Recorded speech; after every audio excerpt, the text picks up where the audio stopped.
Creta EV வந்து Hyundai வந்து mass மார்க்கெட்டா ஈவிக்குள்ள வருதுல அவங்களோட மெயின் பில்லரையாக ஈவி இறக்க போகுது. 16,000 யூனிட்ஸ் கிட்ட இப்ப விக்குது ஐஸ். என்ன ப்ரொஜெக்ஷன் எதிர்பார்க்கறாங்கன்னு தெரியல. பேட்டரி பேக்கோட ஸ்கிரீன்ஷாட்ல நான் எடுத்து வச்சிருந்தேன். 45 கிலோவாட் ஹவர்ல கிரெட்டாவோட பேட்டரி பேக் இருக்கு. 17ஆம் தேதி ஆட்டோ எக்ஸ்போல லான்ச் பண்றாங்க. எனக்கு தெரிஞ்சு அதுக்கு முன்னாடி டிரைவ் இருக்கும்னு நினைக்கிறேன். அது இப்போ மஹேந்திராவோட 2 ஈவிஸ், அதுக்கப்புறம் இந்த விட்டாரா இருக்குல்ல, அதுல வந்து யூஸ் பண்ண டெக்னாலஜிஸ் ஈவி வருது. எல்லாமே டெடிகேட்டடா பண்ணிட்டு இருக்கணும். இது அந்த மாதிரி தான் வருதா இல்ல இதுக்கு பிளாட்ஃபார்ம் பத்தி எங்கேயும் சொல்ல. இவங்கள்ட்ட இஜிஎம்பி இருக்குது. இப்போ ஈவிக்கு ஒரு இருக்கிற அட்வான்டேஜே அந்த ஸ்கேட் போர்டு தானே.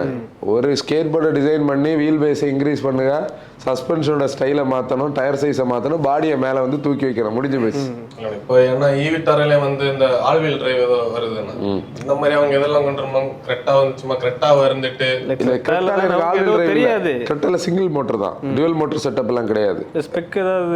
ஸ்பெக்னா 45 கிலோவாட் வருது, 138 PS 255 நியூட்டன் மீட்டர் டார்க்கும் எடுக்கும். கர்வ் கூட தான் அது மேட்ச் ஆகுது. கோனாவோட இன்டீரியர் பேஸ் பண்ணி இருக்கும். ஃப்ரண்ட் பார்த்தேன்னா அந்த ஈவிக்கு ஏற்ற மாதிரி கிரில் எல்லாம் க்ளோஸ் பண்ணிட்டு மஹேந்திரா வந்து அதை கரெக்டா ஸ்போர்ட்டியா கொண்டு பிளேஸ் பண்ணி நீ விட்டாரா வந்து இந்த ரேஞ்ச் ஃபோக்கஸ்டா பிராக்டிகல் 2 பேட்டரி பேக் இருக்கு. அதுல வந்து அவங்களோட அந்த ஆல் கிரிப் சிஸ்டத்துக்கான அந்த ஆல் வீல் டிரைவ் செட்டப் எல்லாம் இருக்கு.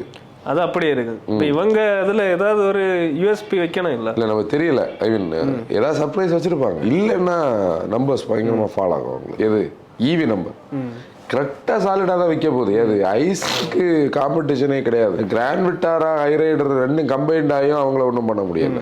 அவங்க இதாக தான் இருக்காங்க. ஆனால் ஈவி என்ன பண்ணணும் போக போதான் நமக்கு தெரியும். ஆனால் வண்டிகளுக்கு நீ பஞ்சம் இல்லை. கார்ஸ் வந்து பையர்ஸ் தான் பாவம். ஒரு இடத்துல நம்ம ரிவ்யூ பண்ணிட்டு இருப்போம். நம்மளும் இது நல்லா இருக்கு அது நல்லா இருக்குன்னு சொல்லுவோம்.